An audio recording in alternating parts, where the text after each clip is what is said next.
اب دیکھیے گا سیدنا عمر فاروق رضی اللہ تعالی عنہ، آپ کے پاس دو بدو آئے جھگڑتے ہوئے، ان کا جو ہمارا فیصلہ فرمائیے گا۔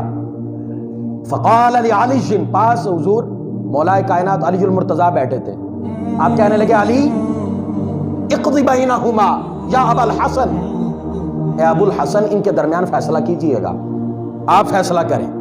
دیکھیں نا، عمر بیٹھے ہیں، ساتھ علی بیٹھے ہیں، خود بھی فیصلہ کر سکتے تھے لیکن نہیں کیا، کیونکہ حضور سے سن رکھا تھا انا مدینۃ العلم وعلی بابھا، انا دار الحکمت وعلی بابھا۔ آقا فرماتے میں حکمت کا گھر ہوں، علی دروازہ ہے۔ آپ نے فرمایا علی آپ فیصلہ کیجیے ان کے درمیان۔ جب یہ بات کی نا، ان دونوں نے نا ایسے دیکھ کے کہا بھی یہ ہمارے درمیان فیصلہ کریں گے، یقضی بیننا، یہ ہمارے درمیان فیصلہ کریں گے۔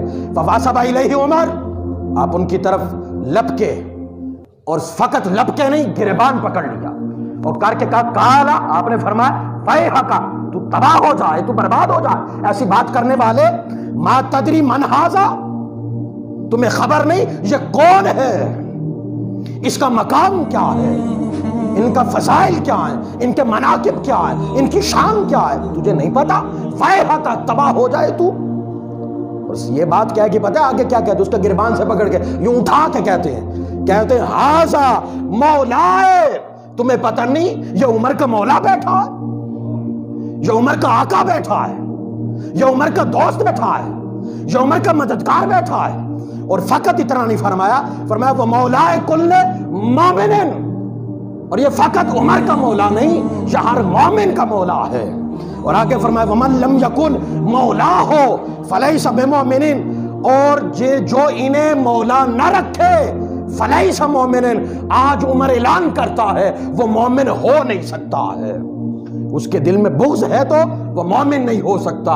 وفی روایت، اور ایک روایت میں آقا نے فرمایا علی ہو مومن اور تجھ سے پیار نہ کرے، ہو نہیں سکتا۔ اور صاحب میں آقا نے پتا کیا فرمایا کہ ہو منافق اور علی تجھ سے بغض نہ رکھے، ہو نہیں سکتا۔ جس کا دل طاہر ہے، جس کا دل مطہر ہے، جس کا دل پاک ہے، جس کا قلب نورانی ہے، اسی قلب میں محبت علی ہے۔